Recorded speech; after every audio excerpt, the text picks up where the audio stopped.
las fronteras del español. Antes que nada, como presidenta del panel,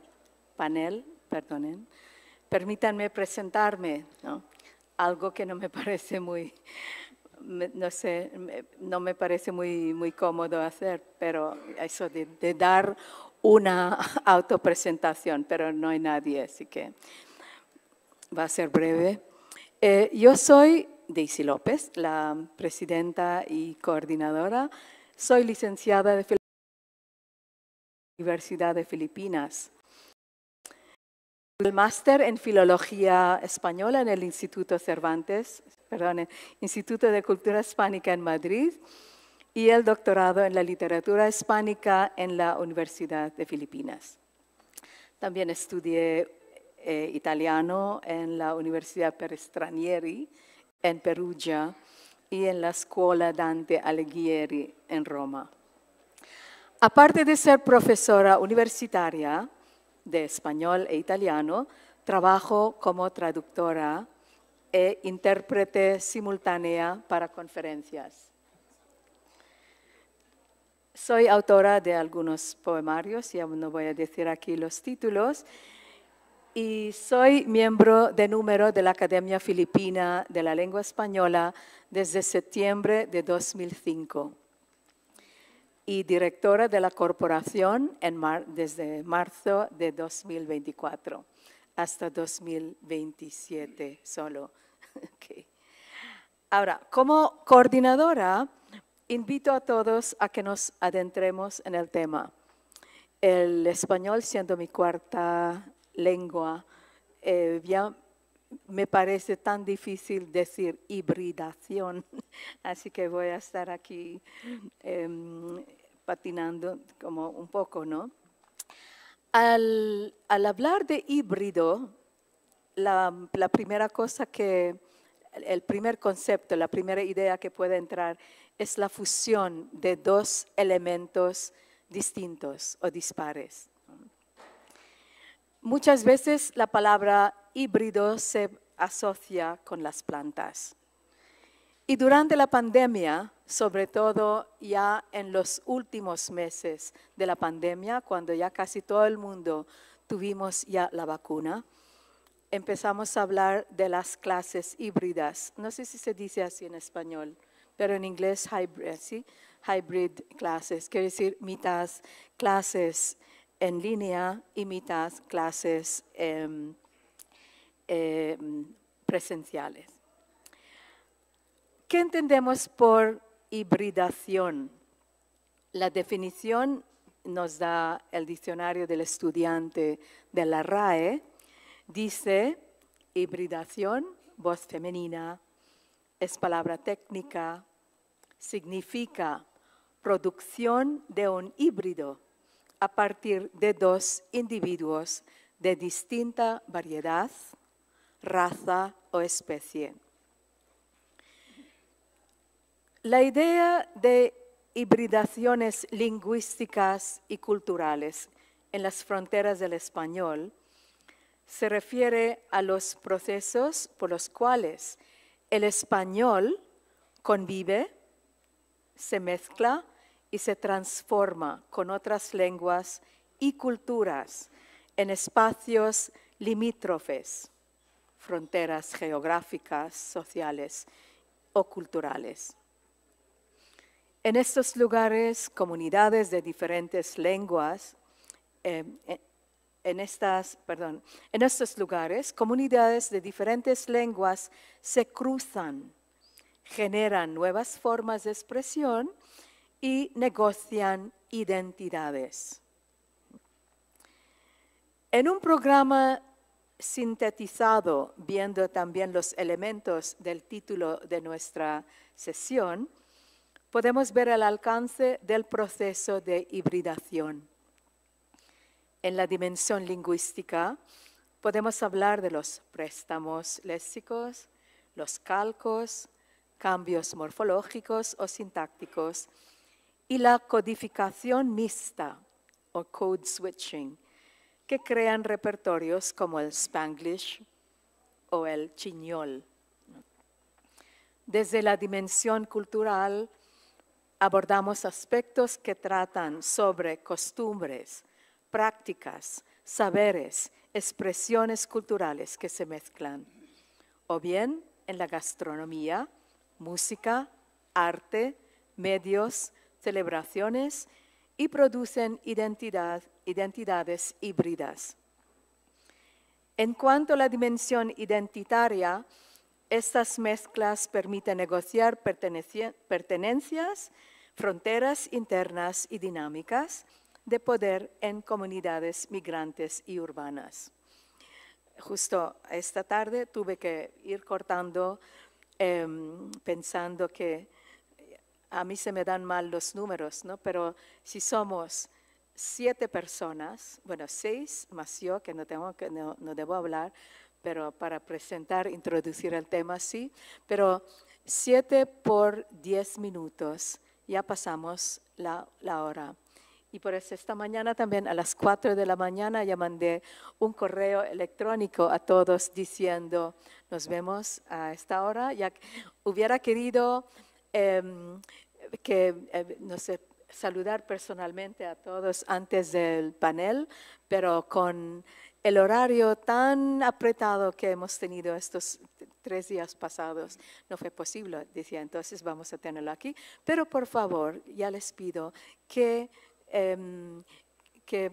se atengan a lo que son los 10 minutos, no para no alargar. Yo tampoco voy a alargar. Como ven, el tema, como ya lo hemos sintetizado un poco, es amplio y puede desglosar en un rico abanico de subtemas según aspectos, campos de estudio, enfoques específicos que vamos a ver hoy en la mesa.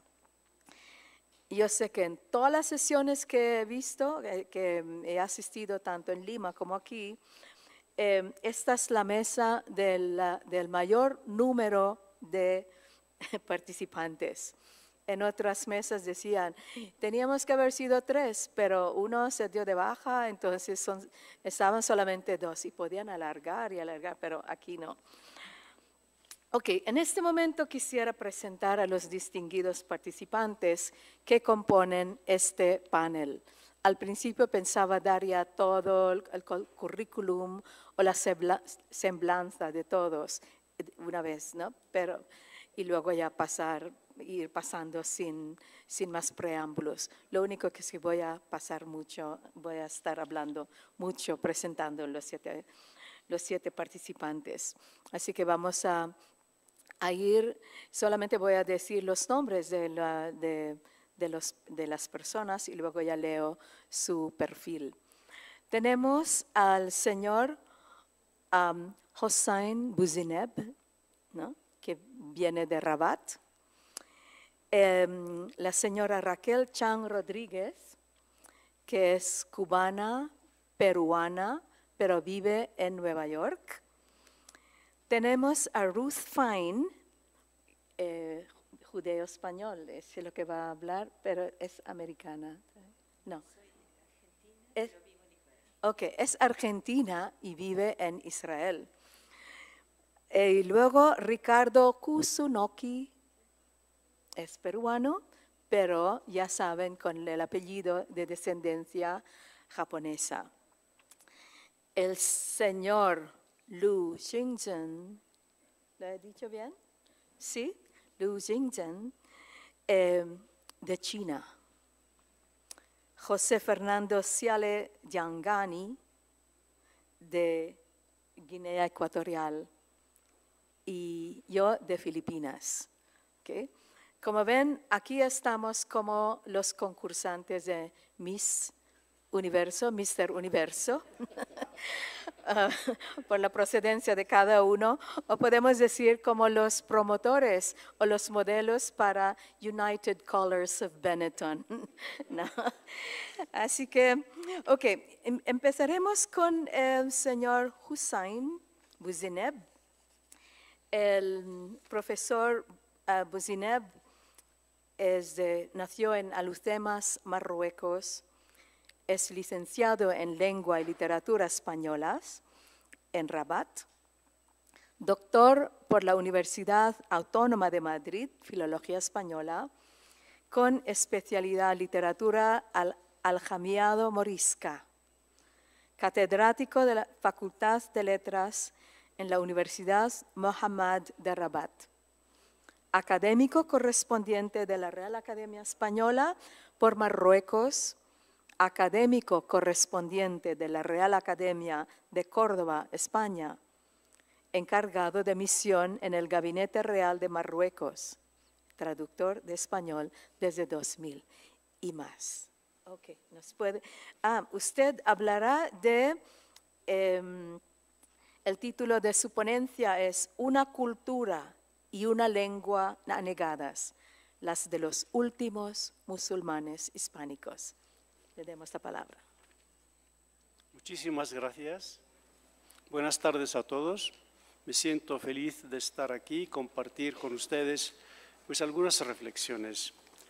Primero, quisiera aclarar un término que a lo mejor muchos de ustedes no estarían acostumbrados a oírlo, a lo mejor no lo tienen muy presente, que es la aljamía, o sea, el español escrito en caracteres árabes. Voy a explicar más cosas después. He seguido las conferencias estos días impartidas en el seno de esta manifestación cultural organizada por la Real Academia Española y he seguido con interés las exposiciones y sobre todo las de ayer y por ello me ratifico en lo que voy a exponer acerca de una cultura y una lengua anegadas, o sea, ahogadas, matadas, asesinadas, como quieran. He visto que en las conferencias que se han impartido hasta el momento, nadie les ha dado importancia, como históricamente no se ha hecho, porque durante mucho tiempo se ha silenciado este tema de la lengua de los últimos musulmanes hispánicos. Y voy a explicar un poco esto. Así pues, el estudio y análisis de los llamados textos aljamiados me han llevado a constatar en los mismos un profundo trabajo de fusión de los sistemas lingüísticos romance y árabe andalusí, con una adaptación a las exigencias y necesidades de la expresión religiosa islámica de los musulmanes hispánicos, antiguamente formuladas en árabe. En el aspecto gráfico, atrajo mi atención la inteligente labor de simplificación del sistema de signos gráficos árabes para su uso en el romance, ideando además nuevos signos transcriptores para reflejar aquellos valores fonéticos inexistentes en la lengua árabe. Dada la fuerte impronta islámica que generalmente marcó la producción textual aljamiada, y a pesar de no poder afirmar que la misma debió conocer sus primeros balbuceos a la luz o a la sombra de la religión islámica, sin embargo, trazando la perspectiva vital de esta manifestación cultural, se puede concluir que de una lengua de cristianos se logró forjar una lengua para los musulmanes, con todo lo que ello implicó como mutaciones fonéticas, morfológicas y semánticas, donde unas veces la pronunciación romance se impone a la árabe de los moriscos que habían perdido los sonidos más emblemáticos de esta lengua, como la ja y la ain, haciendo que vocablos como haram se convierta en harán o halal en halal, al-harfe en al-harfe, al-abid en al-gabid, al-adab en al-gadab, etcétera, etcétera, etcétera. Como harían hoy los españoles, por ejemplo. Morfológicamente vamos a ver que verbos árabes se someten a los esquemas verbales romances. El verbo árabe jaleqar, que significa crear, el verbo de jalaqa, asagear, de asga, escuchar, amajar, borrar, de maha, al-jairado, de jair, etcétera, etcétera, que significa perplejo. o esquemas propiamente romances, como el del infinitivo sustantivo que se ve modificado por un sustantivo generalmente de acción o efecto, como ocurre con el amar, que se convierte en amamiento, o el mezclar en amezclamiento, o amanecer en amanecimiento, etc. Y en lo semántico, vocablos romances se vacían de su significado para cargar el correspondiente de la lengua árabe. Compañero se convierte en dueño de algo. Compañero ya no tiene el sentido de amigo, sino el dueño de algo. Pesar adquiere el sentido de cruzar, atravesar, etc. Pasa, pasadero, significa legítimo. Pasa esto es aceptable, ¿no? O incluso forzando vocablos españoles para someterse a esquemas árabes, como el caso de apoquecer, amuchecer. Apoquecer es disminuir, amuchecer es aumentar, etc. Averdadecer es hacer algo que se convierta en verdadero. Apregonar es simplemente pregonar.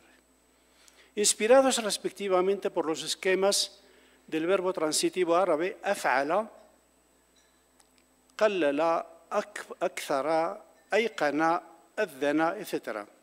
Ahora, al descubrir y estudiar los referidos textos, nos damos cuenta de que nos hallamos ante un ente forjado en el seno de un ambiente de sincretismo lingüístico, donde los individuos afectados por tal hecho tuvieron que asumir esta realidad como vehículo espontáneo de expresión para sus distintas necesidades comunicativas, sociales, literarias, religiosas, etc. En este contexto voy a contar, lo voy a llamar así, una anécdota histórica, pero que no se relaciona con la aljamía árabe, sino más bien con la aljamía hebrea y no con la morisca. Pero no importa, porque ambas aljamías debieron transcurrir por sendas parecidas.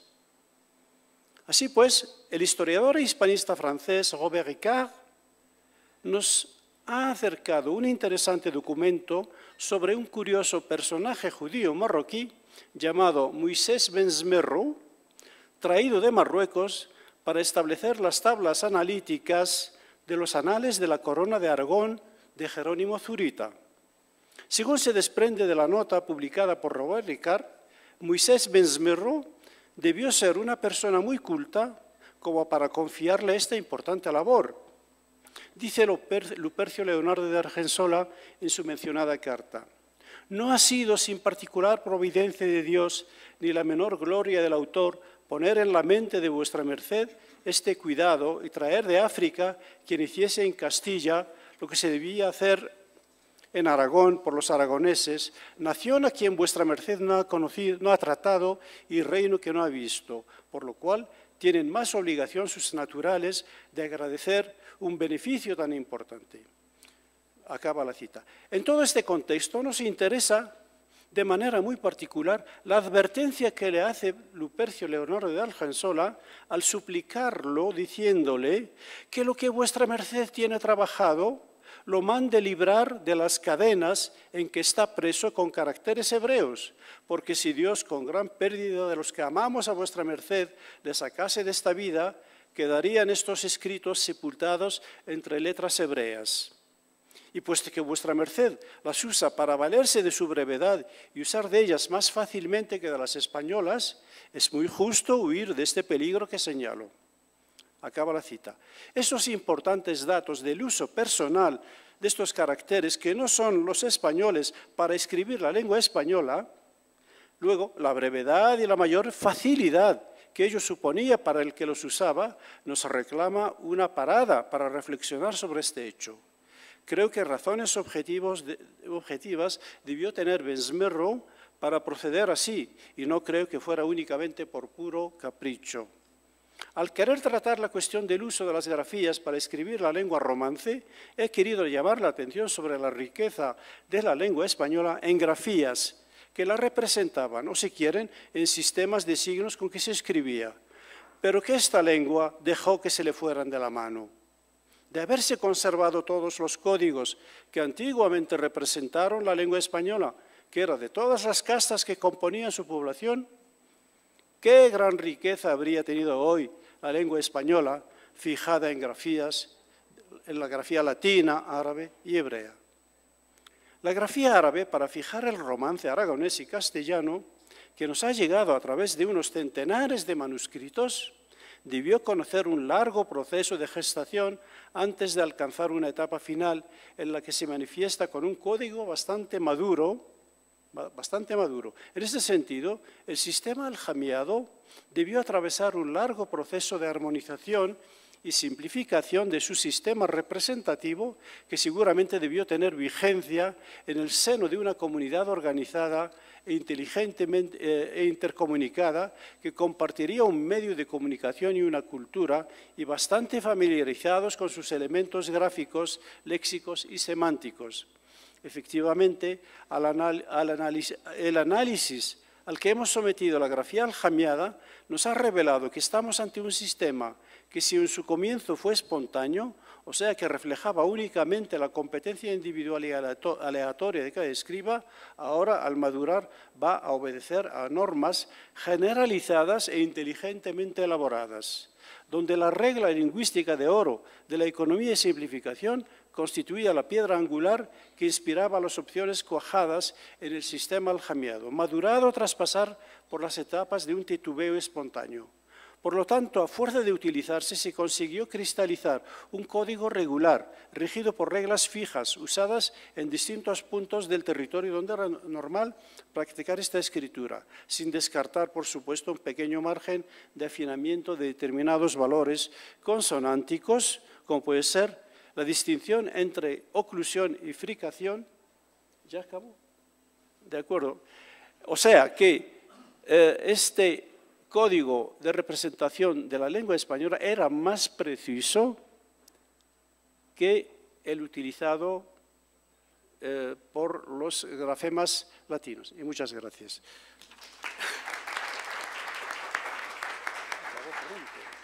Muchas gracias, señor Hussain, por terminar a tiempo.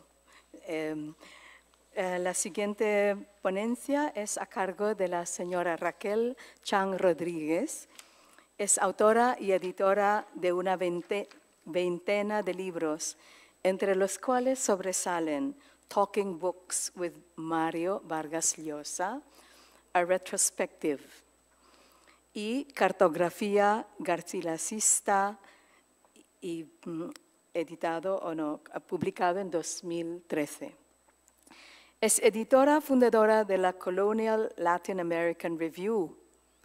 Co-dirigió el proyecto Historia de las Literaturas en el Perú, cuyos 6 volúmenes son de libre acceso en los cibersitios del Instituto Cervantes y la Casa de la Literatura Peruana.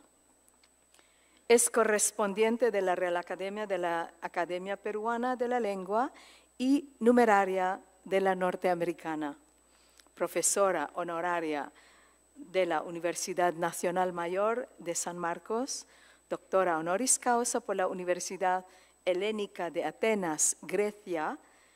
Codirige la Cátedra Mario Vargas Llosa en el City College de la City University of New York. Y ella nos va a hablar sobre del virreinato peruano a la Florida española, un caso de mestizaje y colonización. Adelante, señora Raquel. Buenas tardes a todos. Estoy feliz de estar en esta tierra arequipeña y más feliz de poder hablar en esta aula que honra a uno de los grandes poetas peruanos, el autor de los Yarabíes, Mariano Melgar. Quiero llevarlos por 10 minutitos nada más, y me cortas, Daisy, si me paso, a la Florida española en el año de 1550-1570 y presentarles a Pedro Menéndez de Avilés, adelantado de la Florida y gobernador de Cuba, que llegó a la tierra del grupo étnico Calusa en 1566 y rescató al náufrago Escalante Fontaneda de un cautiverio de 17 años entre los Calusa. Los Calusa habitaban el territorio que está en rojo, que ustedes pueden ver, no muy lejos de Disney World, que muchos de ustedes han visitado y conocen. Y en azul pueden observar la influencia del grupo en la época de los primeros contactos hispano-indígenas en la Florida, para que tengan una idea del grado de civilización de los Calusa. Esta es una reconstrucción de la casa comunitaria que seguramente habitó Escalante de Fontaneda en sus 17 años de cautiverio.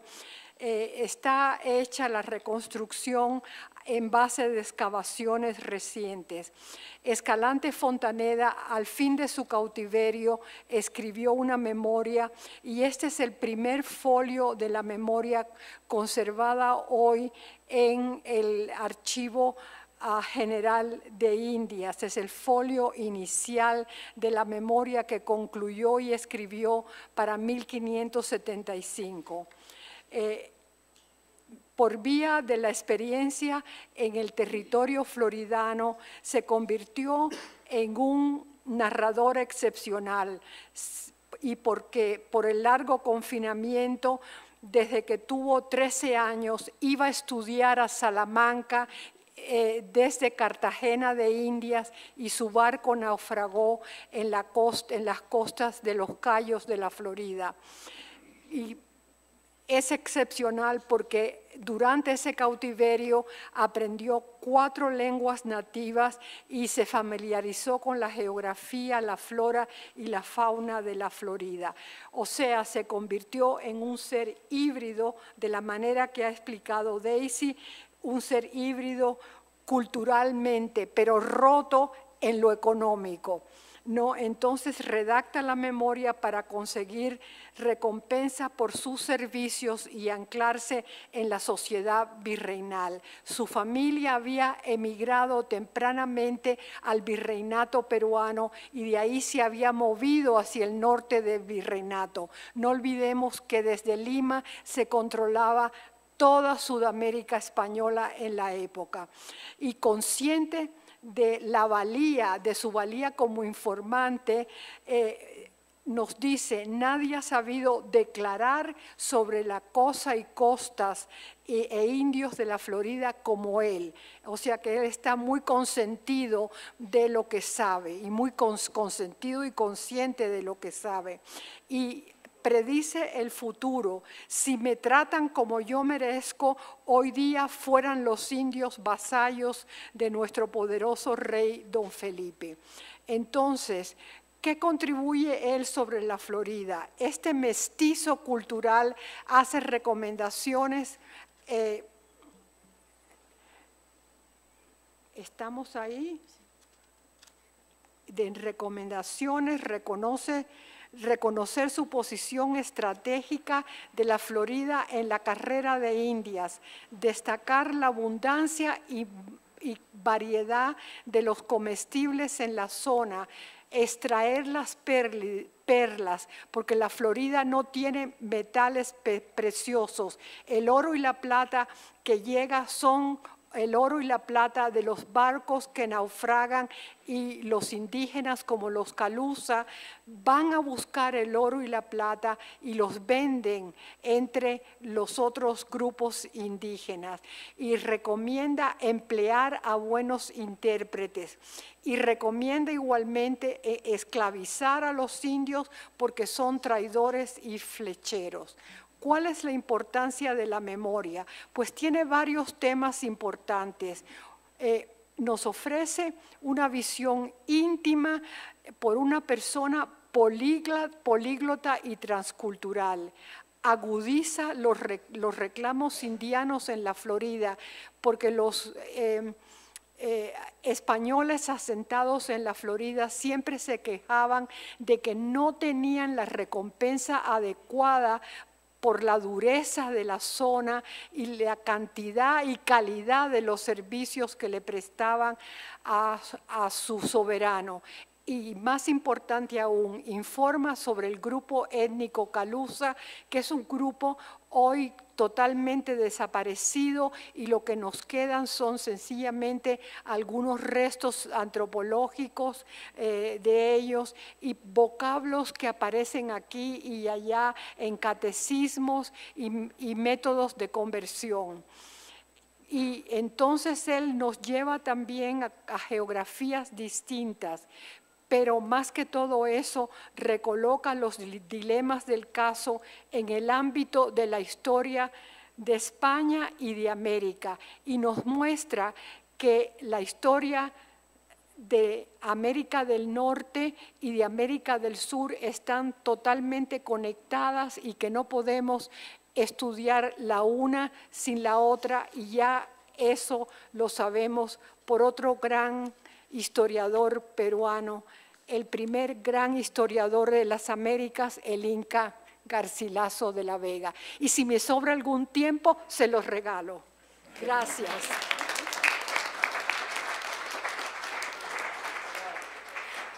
Muchas gracias, Raquel, que realmente se aprecia el regalo. No, gracias por la generosidad. Ahora viene la señora Ruth Fine, es doctora en literatura española e hispanoamericana por la Universidad Hebrea de Jerusalén, en donde se desempeña como catedrática. Se especializa en la literatura del siglo de oro español, con énfasis en la obra de Cervantes y en la literatura de conversos. En estas áreas ha publicado libros y más de 150 artículos. Presidenta de la Asociación de Cervantistas. Es presidenta de honor de la Asociación Internacional de Hispanistas y de la Asociación de Hispanistas de Israel.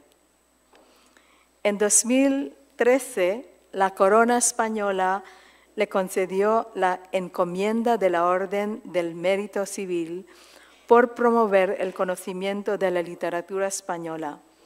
En 2016, la Real Academia Española la nombró académica correspondiente. Es doctora honoris causa por la Universidad de Navarra. Aquí no pone que es argentina, que vive en Israel. Bueno, israelí también. Okay, gracias. Muchas gracias, Daisy. Muchas gracias por estar aquí. Como todos mis compañeros y colegas, feliz de estar en este congreso y en esta maravillosa ciudad. ¿Se me oye? Ahora sí. Bueno, mi intervención dialoga naturalmente con la de Hussein. Son periplos que se parecen, pero también se diferencian. Yo hablaré del judeo español, es en el marco del amplio espectro de la lengua española, y como caso particular paradigmático de hibridación lingüística. En los minutos que siguen quiero compartir con ustedes estas reflexiones en torno a tres ejes: el origen y evolución del judeo español como lengua híbrida, la mirada que sobre ella ha proyectado el hispanismo y finalmente su situación actual, que está marcada por una tensión entre lo que podríamos decir nostalgia por una lengua que asiste paulatinamente a la desaparición de sus hablantes y los intentos de revitalización. El judeo español es un enigma lingüístico, es un enigma histórico y un enigma cultural.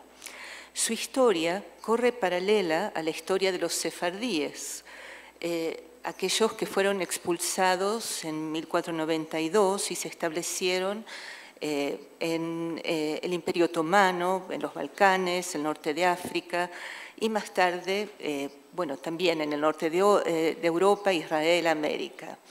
A lo largo de más de 5 siglos, esta lengua se adaptó a espacios lingüísticos y culturales totalmente ajenos a quienes procedían de la península ibérica, combinando elementos conservadores e innovadores respecto del español.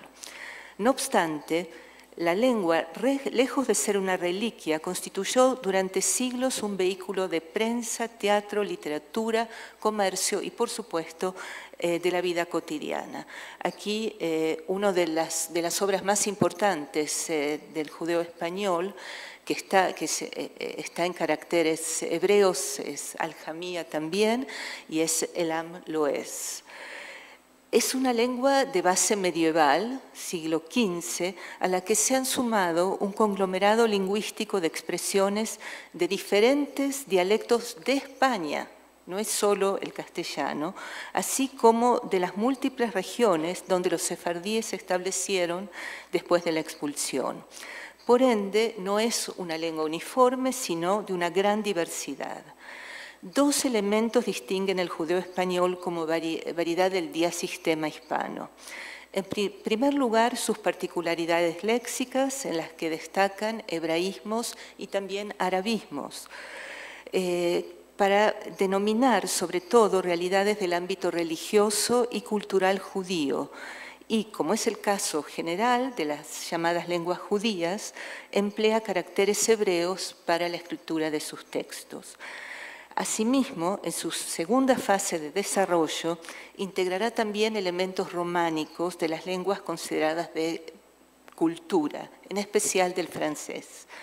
Eso ocurre a mediados del siglo XIX, donde tiene lugar un proceso de apertura del Imperio Otomano hacia Europa.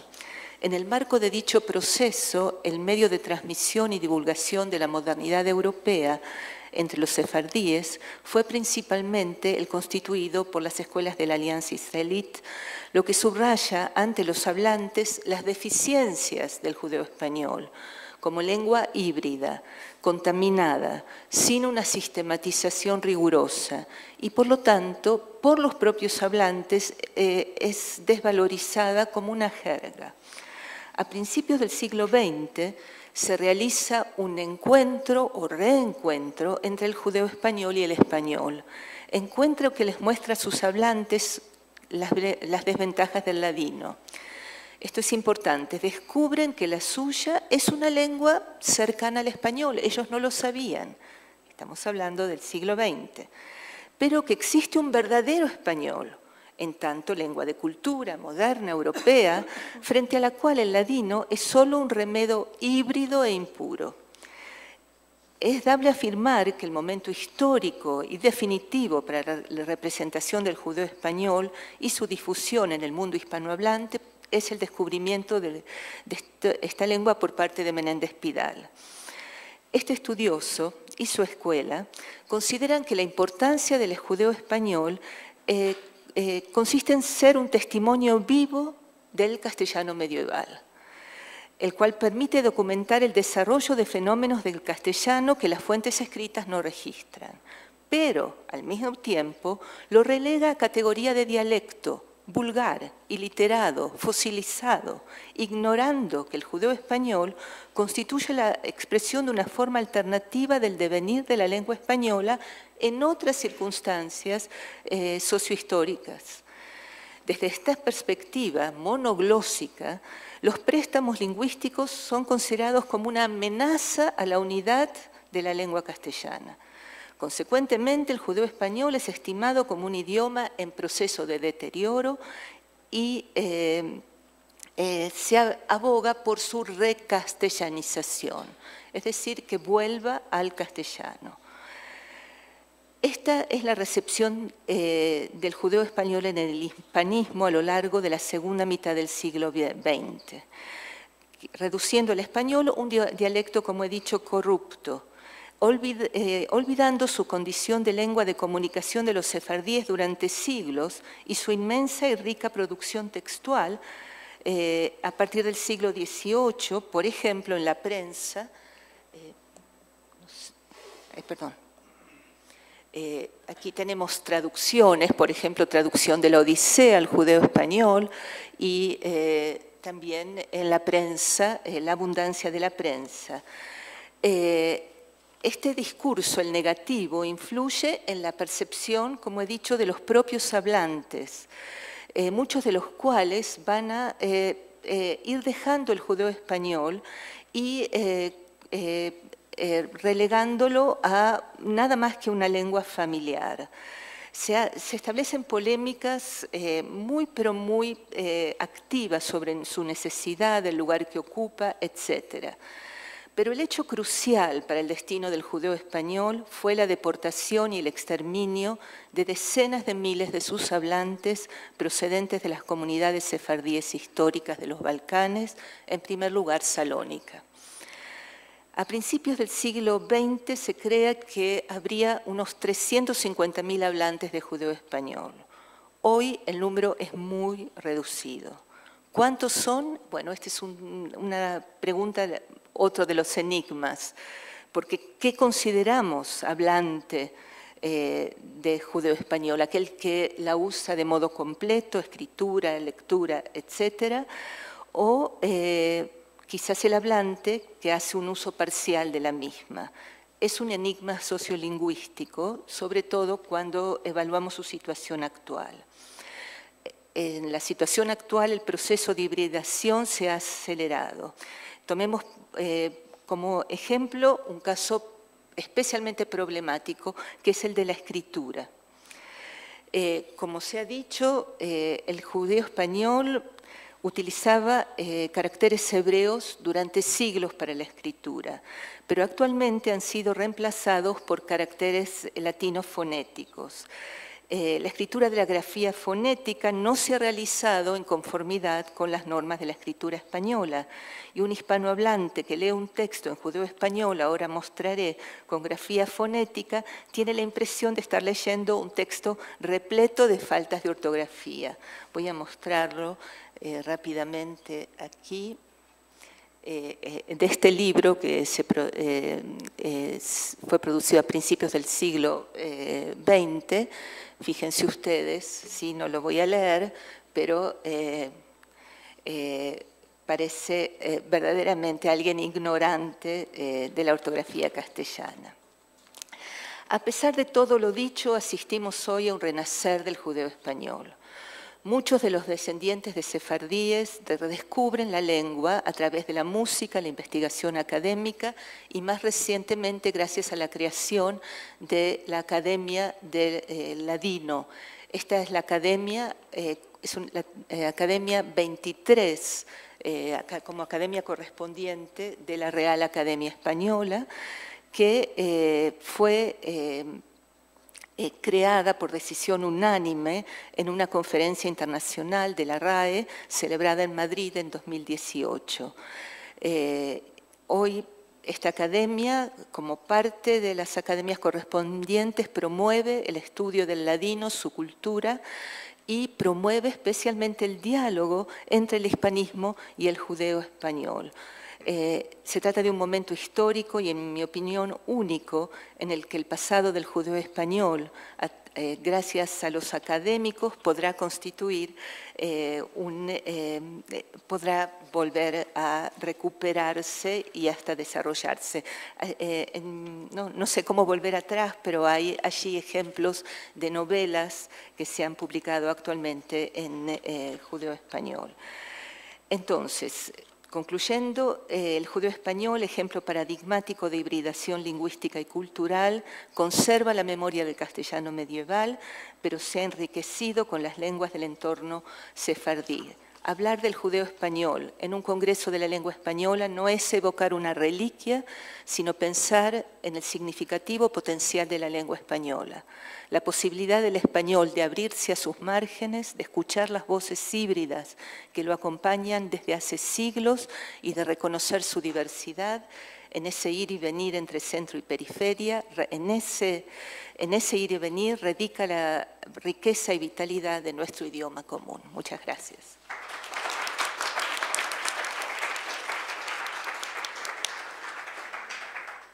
Muchas gracias, señora Ruth Fine.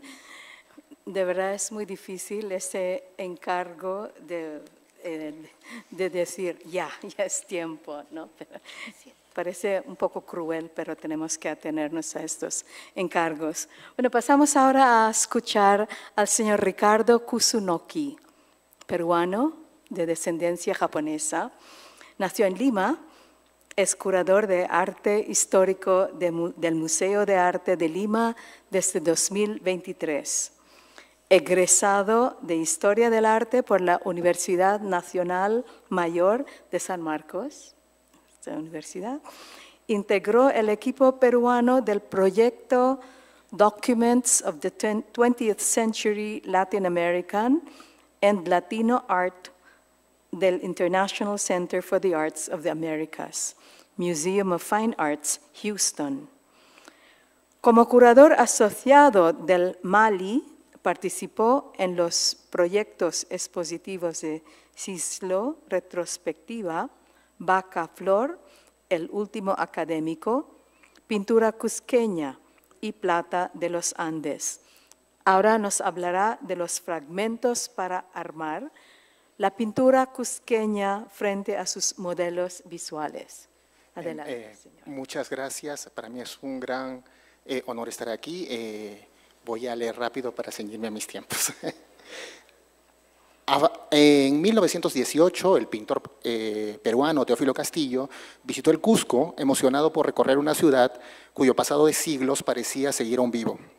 En lo que sería su primer y único viaje a la antigua capital del Imperio Inca, el artista buscaba aprender el aura particular que emanaba de la vieja urbe, la cual alcanzaba uno de sus puntos más altos en el, y cito, ambiente magníficamente vetusto de la catedral. Allí, como gran interesado en la historia del arte de su país, Castillo recordó que el Cusco había sido famoso por sus pinturas.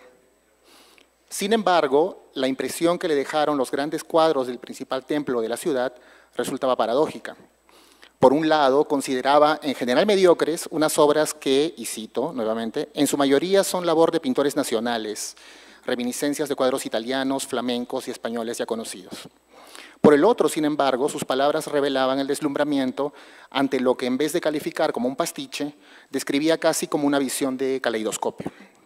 Y cito, se advierten trozos enteros del Tintoretto, Tiziano, Rubens, Rafael, Andrea del Sarto, Murillo, al lado de un rostro rotundo, magnífico, que recuerda las gambeterías elegantes de Tiepolo, las protuberancias rosas carnudas de Rubens, surge un perfil delicadísimo, botticelliano, las manos típicas de Rafael, las cabezotas rudas de Rivera. Entre la condescendencia y la fascinación, Castillo apuntaba a lo que poco después se convertiría en uno de los ejes de discusión para una naciente historiografía del arte colonial, volcada a explorar cómo podía definirse la relación entre la producción artística de los virreinatos americanos y la europea. Pero mientras Castillo señalaba con poca emoción que los cuadros cusqueños eran reminiscencias de composiciones conocidas de la gran tradición occidental, asumía una actitud distinta al describir una dinámica más potente. En medio de la mención arbitraria a grandes maestros europeos, describía las pinturas de la catedral casi involuntariamente como un fascinante universo compuesto por fragmentos combinables. De hecho, en el complejo juego de relaciones que los pintores cusqueños establecieron con sus referentes europeos, asimilación y fragmentación parecen constituir términos complementarios. Es decir, se trata de acercarse a una compleja labor de deconstrucción enfocada en separar y extraer distintos elementos de la totalidad de un lenguaje pictórico. Un ejemplo de lo anterior será la famosa serie del Zodíaco, firmada en 1681 por Diego Quispetito. Aunque este pintor parece no haber dejado mayores rastros documentales, se supone que pertenecía a la élite indígena tanto por su uso del término inga en su firma, como por su lugar de residencia en San Sebastián, pueblo adyacente al Cusco, en donde residía un sector importante de la nobleza inca colonial. Para pintar aquel zodíaco cristiano, hoy conservado en el Museo Arzobispal del Cusco, Quispetito replicó, ahí está, casi literalmente las composiciones de la Emblemata Evangélica, conjunto flamenco de estampas grabado a fines del siglo XVI por Adrián Colaert sobre diseños de Hans Boll. Más aún, el maestro cusqueño extremó la relación con Flandes al extenderla a todo el lenguaje pictórico, pleno de sutilezas evidentemente aprendidas a partir de la observación directa de pinturas de aquella procedencia. En ese sentido, la destreza de Quispetito encierra una paradoja, en donde la extrema similitud con el arte flamenco no se basa en una transcripción literal, sino que se construye. Como ocurre con otros artistas coloniales, el pintor habría rearmado un prestigioso lenguaje artístico europeo extrayendo los distintos componentes de fuentes diversas. por un lado, las composiciones reproducidas por las estampas y por el otro, las calidades materiales de las pinturas flamencas que circularon por el área andina. En el juego de espejos que se plantea entre la serie del Zodíaco y sus modelos flamencos, resulta inevitable referirse al término copia, que articuló sucesivos debates en torno al arte colonial conforme transcurría el siglo XX. En efecto, aquella palabra saltó a primer plano rápidamente debido a que era muy fácil constatar la relación entre la mayoría de las pinturas cusqueñas y las imágenes multiplicadas por las estampas europeas. Llegada la década de 1960, en un contexto en el que se cuestionaba el origen colonial de las dinámicas de poder en Latinoamérica, copia terminaría significando no solo la transcripción fiel de una imagen, sino una indesligable condición subordinada y puramente derivativa. Es decir, el símbolo manifiesto de la dependencia que habría asignado al arte y al pensamiento en Latinoamérica desde la conquista, un pasado que había que dejar atrás para encontrar una expresión propia. En contraste con esta actitud, quizá valdría volver al panorama paralelo trazado por Francisco Stastny en 1966, en un texto breve pero seminal para la historia del arte colonial. Con él, Stastny implícitamente buscaba guiar al lector por aquel inagotable mar de pinturas producidas en el Cusco durante el siglo XVIII. En medio de lo que se ofrecía como una suerte de laberinto de espejos, Stastny apuntó a descifrar, en la potente dimensión estética que poseían ciertas pinturas, aquello que daba sentido a toda una tradición artística. Reconoció así, y cito, una perfección puramente formal que es perseguida a través de repeticiones invariables de algunos arquetipos establecidos. Ejemplo de ello es un pequeño lienzo hoy propiedad del Museo de Arte de Lima. La investigadora Anik Benavides identificó las fuentes grabadas que el pintor utilizó para componer la escena central.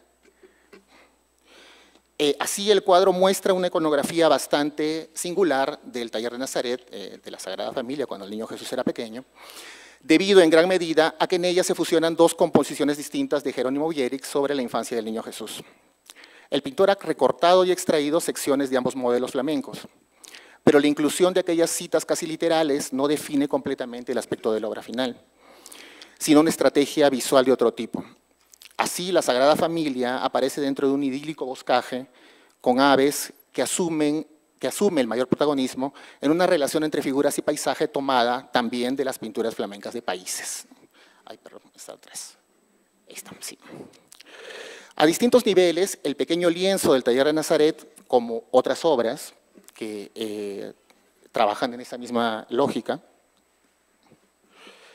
puede servir de ejemplo para acercarse a la labor de desmontaje que llevaron a cabo los pintores cusqueños.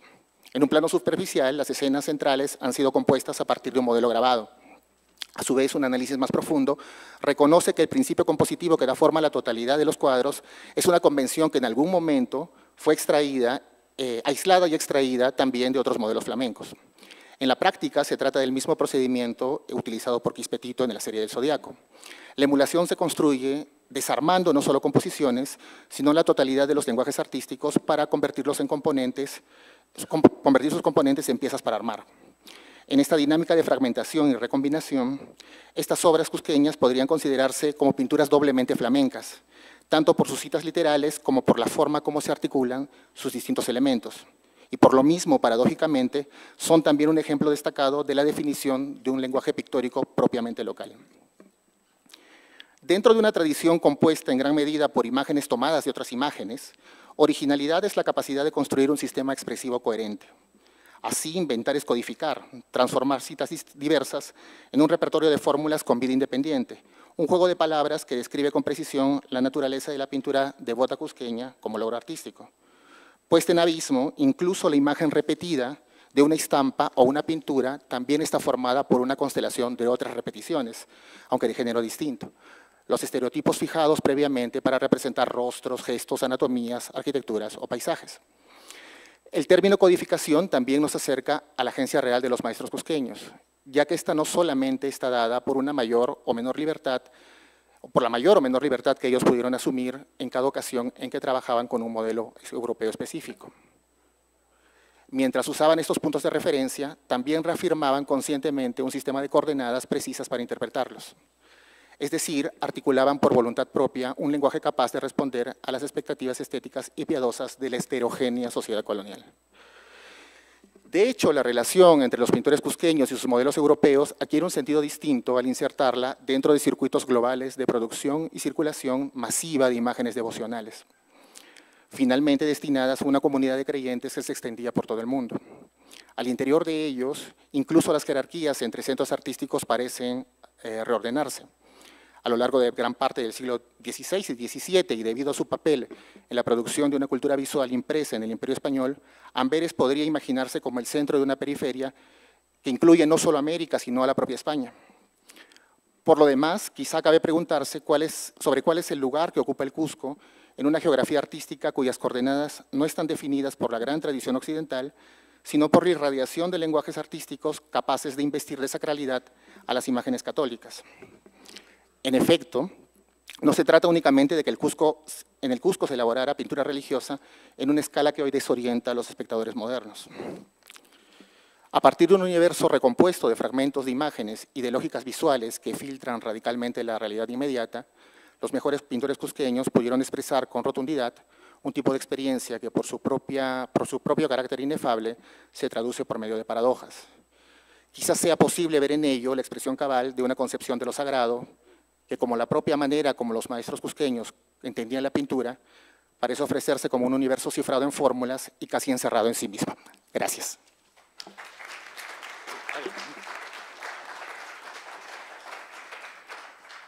Bueno, le queda todavía 13 segundos. Si quiere respirar un poco. Cuando hablaba, digo, pero gracias. Bueno, ese es un ejemplo de la hibridación que se manifiesta en el aire, ¿no? Como los pintores cusqueños dialogaron con los modelos europeos. Muy bonito, muchas gracias. Ahora pasamos al señor, ahora tengo que decir realmente, pronunciar el nombre, Lu Chun-sun. ¿Está bien? Ok. El profesor Lu, más fácil así. Es catedrático en estudios hispánicos de Shanghai International Studies University, o SISU. Académico correspondiente extranjero de la RAE, director de la serie de materiales didácticos para el grado de estudios hispánicos. Fue vicepresidente del Consejo Nacional de Lenguas Extranjeras y director de español del Ministerio de Educación de China en 1990. No, los números me patinan, así que en algún tiempo. Fue presidente de la asociación, esa es una palabra junto con hibridación, Asociación Asiática de Hispanistas, de 2010 hasta 2013. Se dedica desde 1978 a la docencia, investigación y difusión del español. Ha publicado libros y artículos sobre la lengua española y sus culturas y la metodología del español, DL, para sino-hablantes. Ha recibido premios internacionales como la Encomienda del Orden del Mérito Civil por Juan Carlos I, rey de España, en 2013, y el Premio de Honor de China Club o China Club en España en 2017, entre otros. Adelante, señor profesor Lu. Okay. Bueno, gracias por la presentación de la presidenta. Voy a hablar del caso de China en las hibridaciones lingüísticas y culturales, de la asimilación a la interlengua. El contacto entre lenguas y culturas genera inevitablemente fenómenos de hibridación lingüístico-cultural, pero con manifestaciones variables. Ahora, el caso de China presenta caminos diferentes del mundo hispánico. Ya entregué un texto completo con datos descriptivos detallados a la Secretaría General del Congreso. Ahora, por el tiempo limitado, voy a hacer una presentación resumida en forma de bosquejo. Bien.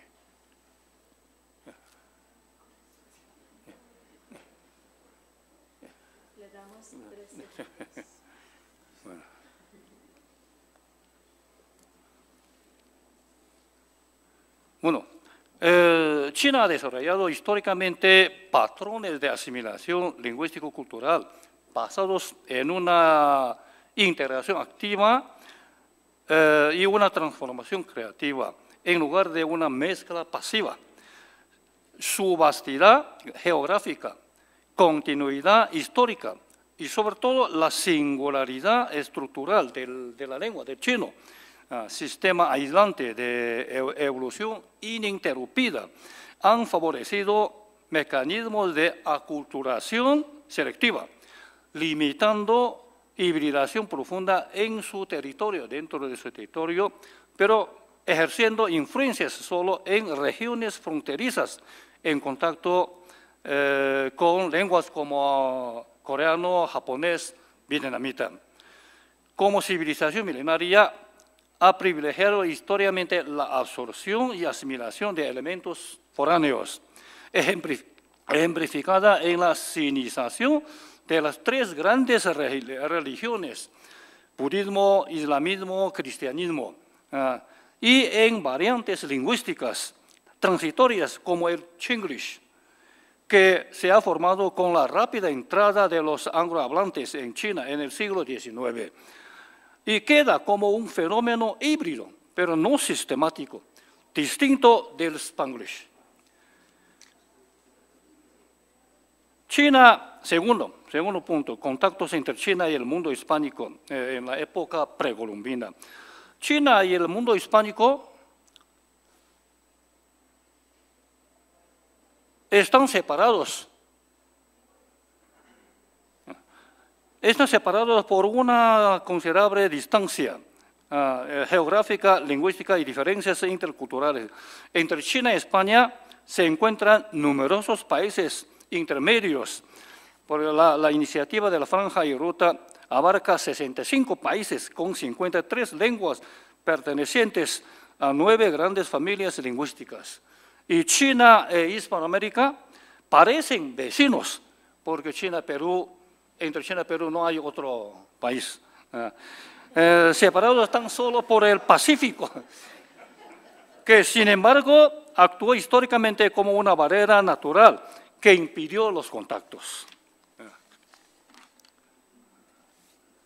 A pesar de los hechos de la llegada de los productos chinos a España, Tarragona, hace más de 2000 años, en la antigua seda comercial, la ruta comercial de seda, y de la hipótesis de la llegada de los chinos a América, que influyeron en la cultura olmeca, por ejemplo, de México, los intercambios sino-hispánicos fueron casi nada en la época precolombina. Ahora, contactos entre China y el mundo hispánico en la época moderna o postcolombina. Los españoles llegaron a Filipinas, isla en 1565, 44 años después de que Magallanes perdiera la vida en ese lugar. Gracias a la ruta de seda marítima entre México, Filipinas y China, los comerciantes misioneros españoles iniciaron desde Manila sus contactos con el gran imperio de la China.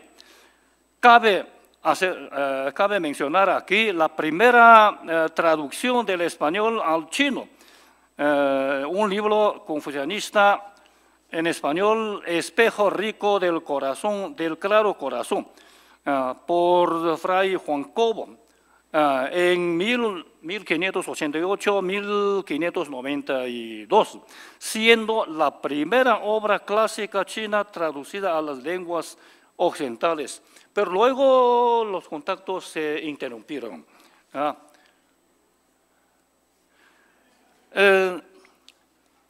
Los chinos de Manila fueron primero inmigrantes chinos en América Latina en los siglos 17 a 18, pero con escasos contactos lingüísticos.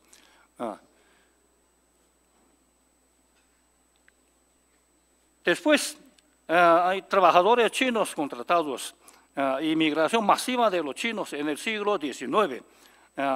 Entonces, en cuanto a la fusión lingüística y cultural, aquí aparece una diapositiva con el español de un chino inmigrante. Entonces, se ven muchos errores.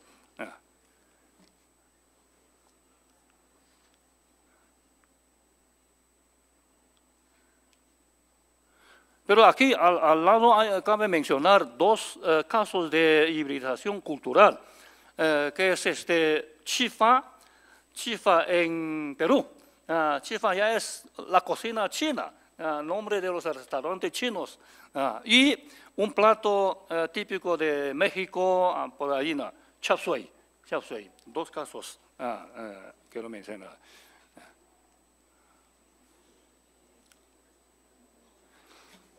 Ahora, los contactos contemporáneos. Hay que mencionar 70 años de promoción de él en China.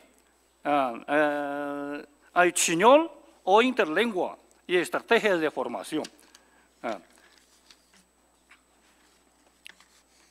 Antes de la década de los 50 del siglo pasado, prácticamente no existe nada, ningún contacto lingüístico directo entre China y el mundo hispánico. Nada.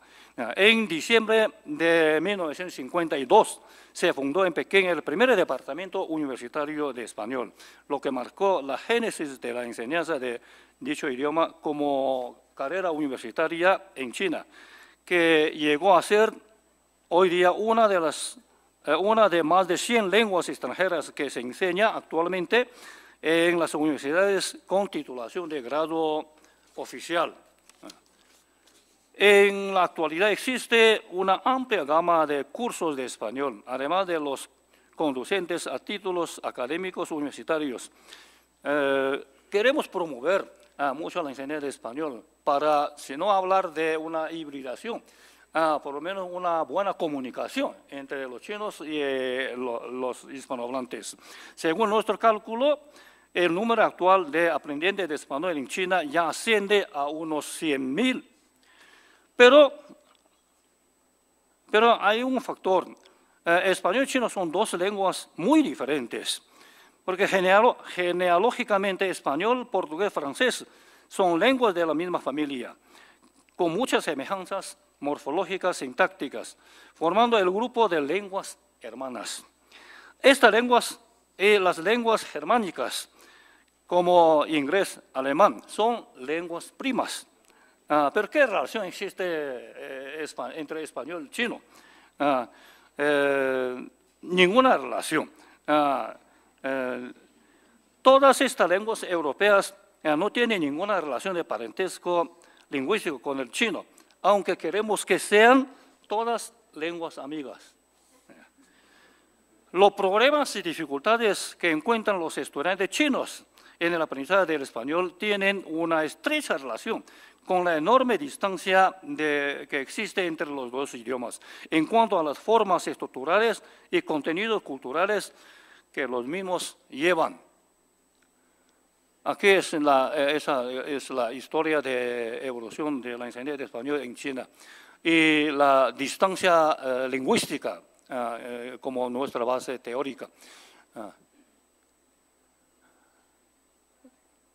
Y entonces también puede ver la diferencia lingüística, ¿no? En chino una única forma, en inglés varias formas, en español la conjugación verbal muy complicada, muy complicada. Bien, entonces así los errores que aparecen en esta carta, por ejemplo, tienen mucho que ver justamente con la distancia lingüística. Los errores. Pero esos errores tienen que se da el siguiente forma. La característica principal de los errores en la aprendizaje y el uso de español de los sinohablantes, enunciados semánticamente comprensibles y gramaticalmente inaceptables. Por ejemplo, mi padre memoria muy bien. Se entiende perfectamente, pero la verdad es que concuerdan con la lógica subyacente y pragmática del chino. Entonces, así aparece un problema, si existe o no chiñol, por analogía de portuñol. Bien, en el ámbito docente del español en China, algunos entornos jocosos han mencionado el término chiñol, pero chiñol no es un término académico reconocido. Se prefiere entender el fenómeno desde el marco de la interlengua, un sistema transitorio en el aprendizaje de L por sinohablantes, una variante mezclada, no cristalizada y dinámica, que puede evolucionar desde la interlengua hasta un español más estándar. Así,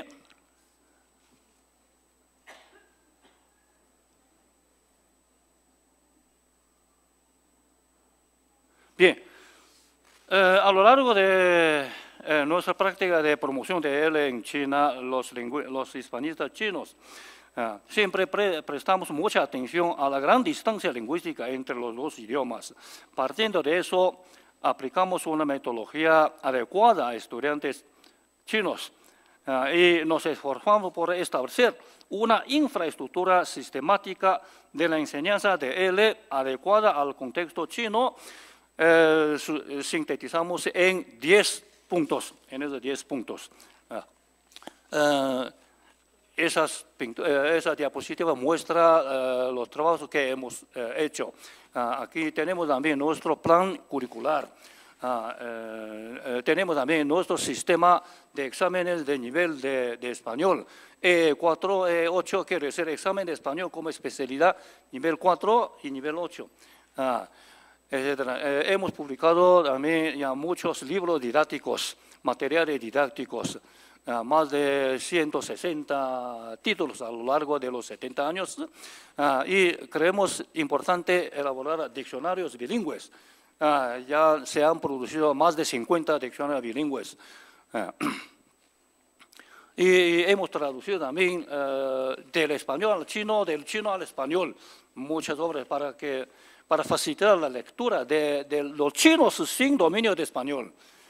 Y hemos también formado profesores con esta. Bien, entonces, queremos para español, L en China, entonces es esta situación. Perspectiva brillante, pero ardua tarea. No es fácil. Nos encontramos también con retos. Claro, oportunidades también. Sobre todo oportunidades de desarrollo mucho de español. Hay mucha demanda porque ahora China, las relaciones entre China, España, China, Hispanoamérica, muy buenas. Por ejemplo, en el caso de Perú, recientemente se construyó el puerto Shanghái. Entonces, de Shanghái a Shanghái. Entonces, bueno, entonces, al hacer todo eso, tenemos un propósito. Solo un propósito es por una eficaz comunicación intercultural mediante la promoción de la enseñanza de español. En eso. En chino tenemos dos dichos.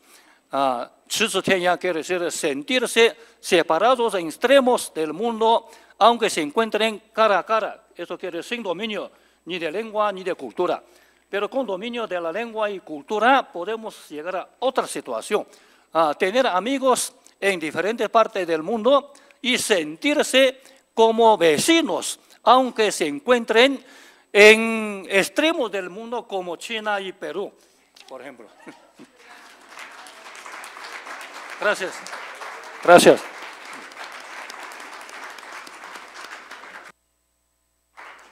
Gracias, profesor Lu.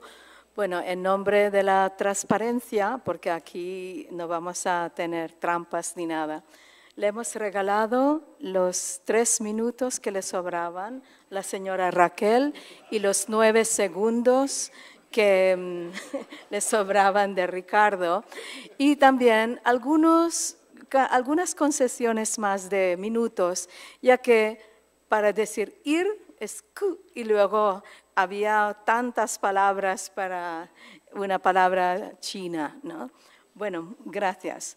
Ahora vamos a nuestra última ponencia a cargo del señor José Fernando Xale Yangani, que es de Malabo, Guinea Ecuatorial, como ven, United Colors of Benetton, de verdad. Es jurista, escritor, académico de número, silla B, Academia Ecuatoguineana de la Lengua Española. Escribió varias obras y voy a enumerar algunos títulos que son verdaderamente interesantes. Cenizas de Calabó y Termes. Autorretrato con un infiel. En el lapso de una ternura. 1915 y otros ecos de lluvia y de mar. Misántropos de ébano y otros relatos. Como ven, yo he saltado todos los años en que fueron publicados, ¿no? También tiene ensayos, no voy a saber cómo pronunciar esto, Esaasi Ewiara, en el laberinto del estado dual. Otro, que entre brujos y jueces no cunda el pánico. El español como lengua legislada en Guinea Ecuatorial. Reacción de estabilidad en los territorios españoles del Golfo de Guinea y más. También trabaja como narrador en película documental, como por ejemplo en uno que se titula Anunciaron tormenta. Ahora, para darnos la ponencia titulada Léxico sin fronteras y lenguas transversales, tenemos al señor José Fernando. Gracias. Vale, muchas gracias, Delcy. Buenas noches a todos. Darles las gracias por estar aquí, ser pacientes y regalarnos su presencia, que es un gran regalo para mí. Gracias. Mi ponencia, como lo ha dicho Daisy, es Léxico sin fronteras y lenguas transversales. Voy a empezar con 4 igual anécdotas. Anteayer estuve en la biblioteca de Mario Vargas Llosa. Nada más entrar en la sala izquierda de libros, me encuentro con un tomo bien expuesto, es el primer libro que se ve. Es un tomo sobre la tesis de doctorado de un amigo camerunés, Otabela Mewondo. La tesis de Otabela Mewondo estribaba en las similitudes existentes entre la literatura de Guinea Ecuatorial y la literatura de las Américas. Y cogió 2 ejemplos. La fiesta del chivo, de Vargas Llosa, y los poderes de la tempestad, digamos, del referente de la literatura de mi país, Donato Ndongbiogo. Eso me hizo pensar, me dije, es cierto que lo que venimos diciendo es cierto, que hay una similitud extraordinaria entre nuestras literaturas y que Mario Vargas Llosa coja ese libro, esa tesis, la encuaderne muy bonito y lo ponga ahí, ratifica lo que muchos de nosotros hemos venido diciendo en voz baja para que los doctores no nos digan, no lo digáis muy alto, no es cierto. Esta mañana en el restaurante me siento para desayunar y, cosa que me ocurre a menudo, me dice un colega de Perú, ¿eres de Guinea? Digo, sí, soy de Guinea. ¿Y cómo resulta que los guineanos habláis también el español? Me quedé un poco sorprendido porque le digo, ¿y los peruanos cómo lo conseguís, santo Dios?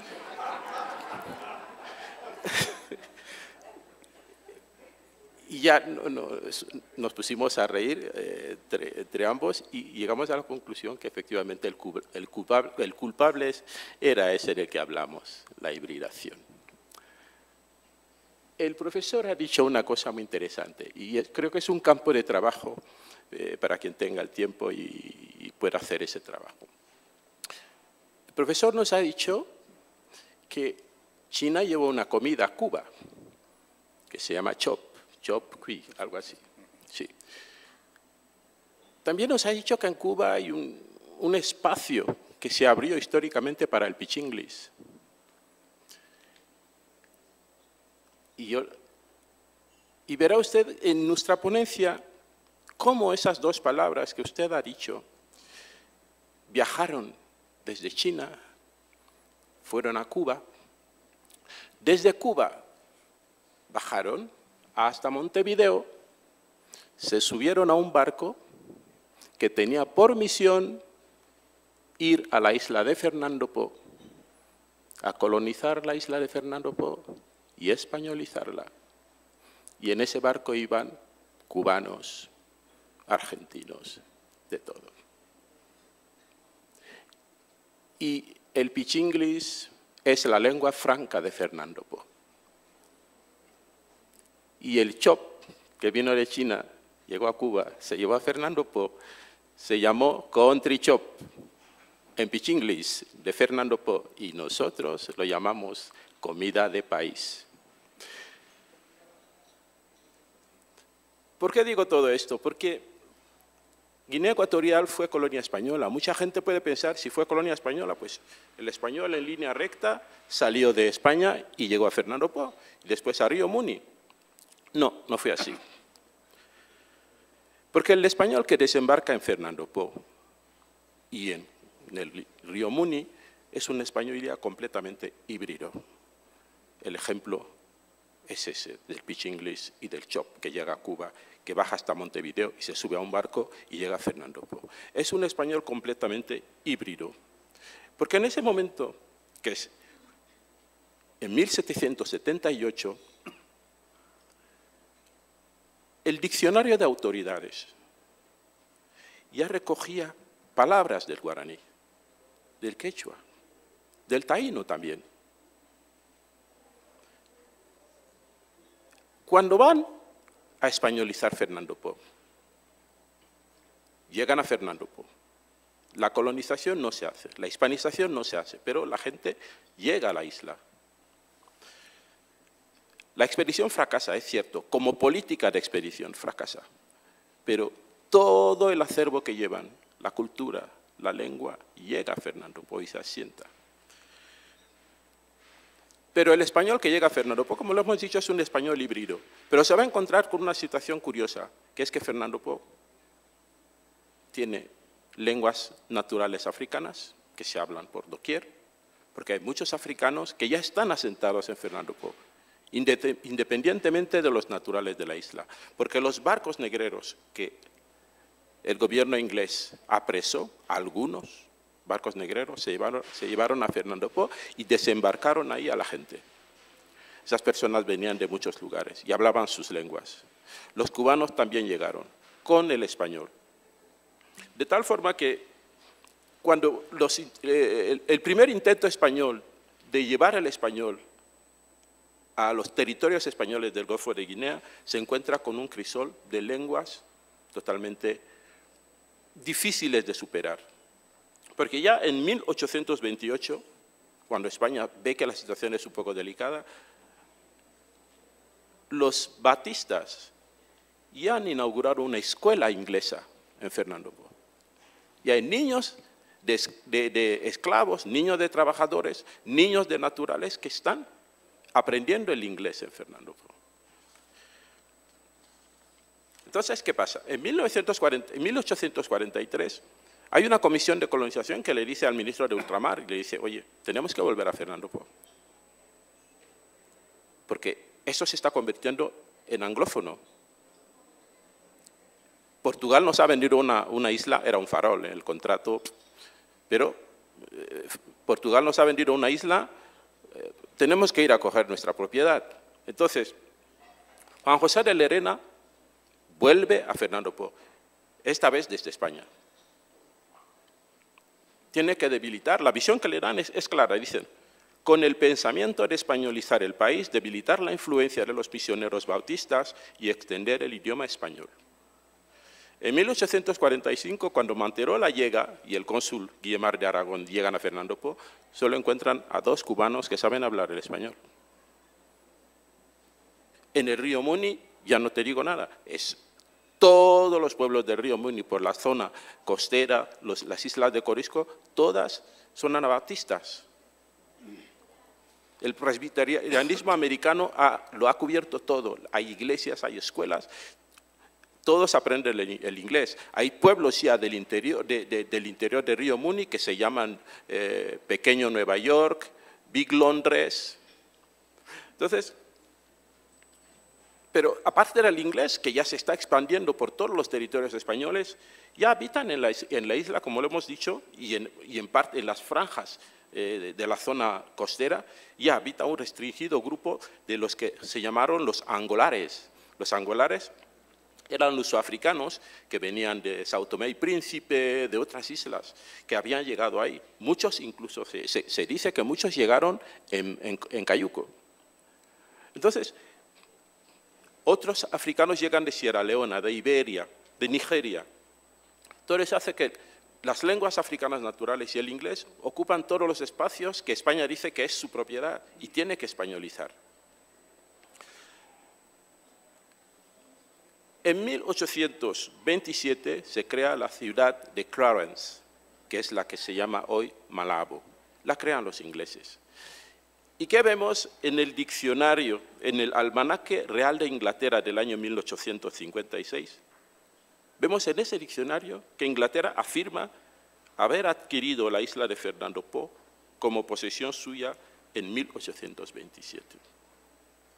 Y de hecho se constata que España prácticamente acepta el hecho cumplido, porque desde 1829 hasta prácticamente 1858, todos los gobernadores, que son gobernadores por España en la isla de Fernando Po y en los territorios españoles del Golfo de Guinea, todos son ingleses, todos son anglófonos. Por ejemplo, tenemos a Edward Nichols, que gobierna la isla entre 1829 y 1835, tenemos a John Beecroft hasta 1843, está el capitán de luego está Charles Leisleger. Charles Leisleger es el último, cuando Carlos Chacón y Michelena llega ahí. Entonces, ¿qué pasa con el español durante esos años? El español se desarrolla, se crean legislaciones para que se aprenda el español en la isla de Fernando Po. Se consigue que el español se arraigue, luego llega la independencia. Es un largo recorrido el español en la isla de Fernando Po y en el río Muni. Llega la independencia. En la independencia se crea una situación que muchos pensaban que sería negativo para el español. De hecho, muchos críticos del español, muchos estudiosos del español de Guinea Ecuatorial, dijeron que el español iba a desaparecer en Guinea Ecuatorial. Pero no fue así, porque los análisis que se pueden hacer después constatan claramente que el español se había arraigado. Para terminar, un simple ejemplo que les voy a dar es cómo el español, dentro del marco de lo que era la política postcolonial, en vez de modificarse o desaparecer, se arraiga pero con otros conceptos. Y entonces vamos a tener, por ejemplo, sobre pretexto de cambio, vamos a ver que vocabulario que se escuchaba, que se utilizaba ya en la colonia, se convierte en otra cosa.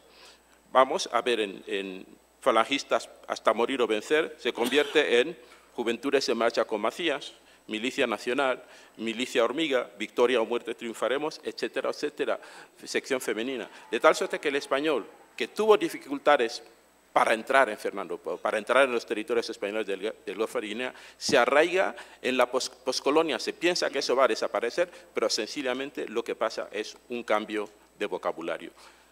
¿Qué ha pasado con el español en esos años? Pues no solamente ha absorbido del Pitch English, no solamente ha absorbido de las lenguas africanas, sino también el mismo español ha influido en las lenguas africanas. De tal suerte que en los jóvenes de hoy, escuchando a un joven de hoy, es difícil que un joven hable en una lengua africana durante una hora sin pronunciar palabras en español. Muchas gracias.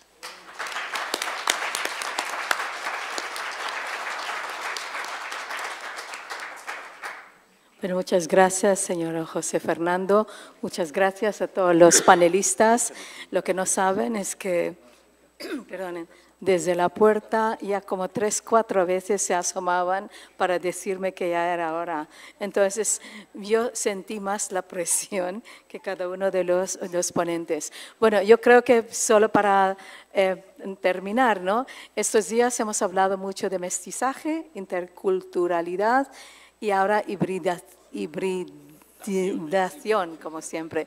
No, pero todo esto forma parte de lo que es la evolución del lenguaje. No es nada malo, es algo que forma parte de la vida. Pero cuando hablamos del híbrido, normalmente es cuando tenemos 2 elementos dispares, es para crear algo nuevo, algo mejor. Y eso es lo que presta la hibridación, porque tiende a algo mejor, es algo más cómodo en la expresión y porque se ve que ayuda a que el lenguaje sea más claro en el sentido de que la comunicación se hace más fácil, más inteligible entre un grupo específico de interlocutores. Otra vez, muchas gracias a este panel tan variopinto y también al público. Muchísimas gracias a todos.